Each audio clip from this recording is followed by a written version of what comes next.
From a beautiful rebel leader to an unconventional doctor, Jason will need all the help he can get to save his friends and himself. Cool. Controls on foot. Use your left stick to move, right stick to look around. Use your right trigger to shoot weapons, your left trigger to aim down the sights.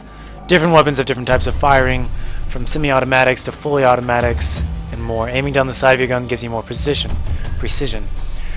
Throw a grenade with RB or Molotov. Reload with X.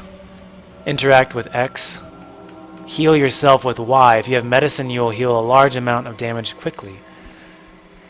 It can be purchased in stores from the crafted from the crafting menu.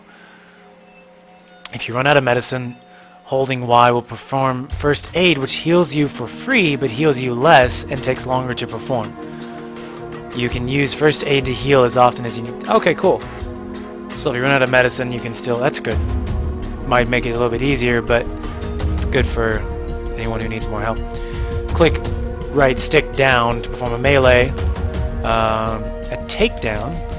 A melee attack with your machete. Okay, but you can learn a powerful takedown skill, and you can press R stick to kill them quickly and silently. Alright. Hold LB to open up the weapon selector. Use right stick to select a gun, grenade type or explosive type, and then release LB to equip it. Okay, kind of like Mass Effect. Switching weapons. Press Y to swap your... Okay, but wasn't Y healing earlier? Or is that holding? Holding Y. Hold Y to heal. Press it to switch weapons. Okay. You can only carry one weapon at the beginning of the game. You'll be able to carry more weapons by crafting weapon holsters. Okay, cool. You gotta create your... Very nice. Sprint it by pushing down on left stick. You will sprint quickly at first and then you'll run out of steam. You can also click left stick to swim faster. Press A to jump, B to crouch. You make less noise when you're moving if you're crouched. Press A when prompted to climb. Use L stick to climb up or down. Camera is D-pad. You can take pictures in the game. That's cool. You can throw a rock by pressing right. It distracts enemies or creates noise. You can use this to sneak past them or sneak up on them. In the crafting menu, you can assign syringes or special arrows to the left D-pad and down D-pad shortcuts. When you're in the game, press left or down to use that syringe or arrow immediately. Pause the game to view your skills, crafting, your rucksack, or your handbook menus. World map and menu shortcuts. Press back to open up the world map. Sometimes back is also used as a shortcut to access other menus. Look for the on-screen prompts. Okay, very cool. That was really informative. I like that. This is why I like the in-game user manuals rather than the the instruction manual hand manuals. Like it would have to be such small fine print and you have to keep turning pages. I like it just on camera. I can access it anytime I want.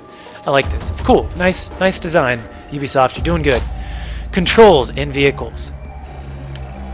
To enter and exit vehicles, hold X. What is X? Let's see, that was X anything on foot? Reloading. Okay. So in vehicles, X is interact too. If it's moving when you exit, you may get hurt. That's nice to know. Hold R trigger to accelerate, left trigger to brake. Left trigger reverses if it's stopped. Use left stick to steer. B is handbrake. Make the vehicle come to a complete stop. You can also drift at high speeds with it. You can use R stick to look behind you. Hold it backwards to look behind you. You can switch between seats in the mounted gun. That's cool. Turn the radio on and off with up. Next song. That's cool. Flying. Hold X to board a glider. You will automatically launch the glider and begin flying. Use left stick to steer it. Use right stick to look around. Landing and bailing. Use left stick to move it close enough to the ground at a straight angle of approach and you will exit automatically. If it's too steep, you may crash and get hurt. You can bail in midair by holding X. If you fall too far, you may get hurt or die. And once you acquire a wingsuit, use left stick to deploy it while free falling from a high altitude. Use left stick to pitch and steer yourself in the air. You must use your parachute to land safely, otherwise you might get hurt or die. So when you're wingsuiting, press A to deploy your parachute. Use left stick to turn and control your rate of descent to land safely. Very cool. Cameras. Press up. Okay, this is you equipping or holstering your camera with up on the D-pad. It's mainly used to tag and track enemies and to take pictures to complete mission objectives. Very cool. Use right stick to aim. Left and right trigger, zoom in and out. How do you take a picture? Doesn't say yet. To tag, center your camera on them and zoom in until you see the tag icon appear. It will remain visible until you move too far away or until you kill the tagged enemy or animal. Tags are visible through solid objects and let you safely tag your targets from a distance. Use right button to... right bumper, that's what it is. Right bumper to take a picture. It will only appear when its subject is properly framed. So you have to zoom in until it's prompted. Use left stick to move around while in camera mode. You will move at a reduced speed. Okay? Controls, control schemes can be changed in the options menu. We were looking at that already. Oh, go back. HUD elements. Number 1, top left, current task. And you have to complete it in order to progress farther. You can view your objective at any time in the pause menu. It is displayed, so if you pause it, then you can look at it. Yellow exclamation is missions, blue exclamation is quests, and the current objective, which is the O, can be found on the map. Bottom left, it looks like, maybe. Or maybe you have to pull up the map. Hints and additional information are displayed here, just below your objective. And that's about your current objective. Experience points. As you earn experience, the XP bar will fill up. When full, you're granted a skill point to spend in the skills menu. Where is that? 3, just above your mini-map. Okay? Timer or counter, depending on your current objective. Detection meter. This appears around your crosshair enemies when enemies begin to detect you. Interesting. The closer they are to spotting you, the more it will fill up. When full, it means you've been spotted. If it turns red when you are attacked and injured by an enemy. Where is that? 5? Ah, okay, so it's something around your crosshair. Something around your crosshair. Okay, I see it at the top of the crosshair. It's kind of a white mark. Okay. 6, looted items. Appears when you pick up an important item. You gather a plant, skin an animal, or loot a body. Looted items. You pick up a plant, animal, item, or loot a body. Where is that? 6. Okay, so just below, I guess it'll tell you when you pick it up, kind of thing. 7 is probably going to tell you where a grenade is nearby. And then 8, I don't know, might be your crosshairs actually. Let's look at 7 and 8. Incoming grenades, yep. 8 gameplay prompts tell you which action will be performed. So if you want to push A or X, it'll tell you what's about to happen when you do that.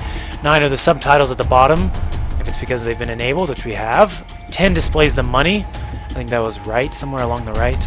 Save game appears whenever the game is saved or when you reach a mission checkpoint. Scroll back up, take a look at it. 10, top right, that was our money. 11 is the save game. It's the guns that look like a butterfly. The butterfly guns! The gunner flies! Butter guns? Something like that. 12, probably going to tell you something about what your mission is, or notifications, and then 13 is going to be something. Scroll on down, sonny! Number 12, messages. This message box informs you when a new tutorial is available, new game content is unlocked, or there is an otherwise important message. 13 is your waypoint. When you place a waypoint on the world map, this indicator will show you its direction and location in the world. So it's kind of like setting a beacon so that you know where to go to try and get there. Very cool. Mission start. This appears when you start a new mission. That makes sense. Crosshair. Your crosshair shows what you're aiming at, indicates your level of accuracy, you know, if it's spread apart or if it's close. It'll turn red when aiming at an enemy and green when aiming at an ally. And there's your minimap. Alright, let's talk about the minimap. 1, 2, 3, 4. Makes sense. We're probably going to be the circle in the middle. Objectives laying around. There's a deer nearby. There's a doctor nearby. That blue cross. I don't know what that yellow fast forward button looks like. Minimap displays nearby terrain if you've activated the local radio tower. It's kind of like, I've heard it's like Assassin's Creed. When you climb the top of it, you can kind of survey and you kind of what would be called synchronize in Assassin's Creed. But you get the lay of the land so that you can fill out your minimap more. Important locations displayed as icons. Okay. North indicator. Yeah, on the top of the compass shows north. But now there's also, okay, number 1 is going to be the yellow bars circling it. Number 2 is going to be the blue bars circling it. Number 3 is going to be distance. Number 4 is going to be how many med packs you have left. Yellow bars show how much health you have left. Okay, health. Blue bar represents the strength of your body. Okay, that's 2 different things. Interesting. Yellow bars, okay, health and strength. Oh, body armor. Sorry, I didn't see the armor part. Cool, kind of like GoldenEye. Way back in the day. Minimap indicators shows the distance in meters to your current objective or waypoint. Flashing arrow next to the indicator shows if the objective is above or below you. Flashing arrow next to the indicator. Okay, well, I guess it'll be like an up or down arrow. The medicine indicator in the bottom left shows how many uses of medicine you have left. Okay, very cool. But you can always do first aid. Unlimited first aid. Weapon indicator and stance. So 1, 2, 3 in that bottom right of the screen. Number 1 is going to be bullets, of course. Ammo, there it is. Shows which weapon is currently equipped and the amount of bullets in its magazine. Okay. I don't see which weapon, but I'll take your word for it. Number 2 is a crouch indicator if you're crouched. Number 3 is how many grenades or Molotovs and which ones you have equipped and how many you have left. Okay, so there's your HUD elements. Bottom right, bottom left. Let's go look at the full screen. I'm still a little bit confused on it, but of course we'll just get the feel of it better later on when we're actually in the game. Okay, so you got the bottom left to bottom right and the full screen. Cool, sounds good. Camera viewfinder. Use your camera to tag. Use your camera to tag and both track enemies and animals. You can zoom in your target to tag it automatically. Each type of enemy and animal has its own icon. Normal is regular enemy types. A charger is an aggressive enemy that charges at you. It's a lightning bolt. Sniper, RPG, enemies that attack from long range. A heavy, strong enemies, herbivores, or non-aggressive animals that can be hunted for its skin. Predators, dangerous animals that attack on sight. Very cool. Go back. Stop doing that. Gameplay overview. Your battles your way. This is the motto of Far Cry 3. As you explore Rook Island, you will engage in many battles. How you approach them is entirely up to you. There is no wrong way to play. Whether you prefer to snipe your enemies from long range, close in stealthily with suppressed weapons, or engage in brutal direct assaults, Far Cry 3 has you covered. Most encounters will let you approach the battlefield from any angle, even from the air. Use your camera to tag enemies in advance and track their positions. Use rocks to create distractions and sneak past enemies. Craft syringes to give you temporary boosts in battles. Start strategic fires with Molotovs, flamethrowers, or flare guns. Cause havoc with remotely detonated C4 charges or proximity mines. And learn powerful takedown skills to kill your enemies instantly. Sweet. Takedown skills. That sounds cool to me. Customize your weapons with a variety of scopes, magazines, sound suppressors, and paint jobs. Paint jobs. Nice. Choices are many, but they're yours to make. Welcome to Far Cry 3.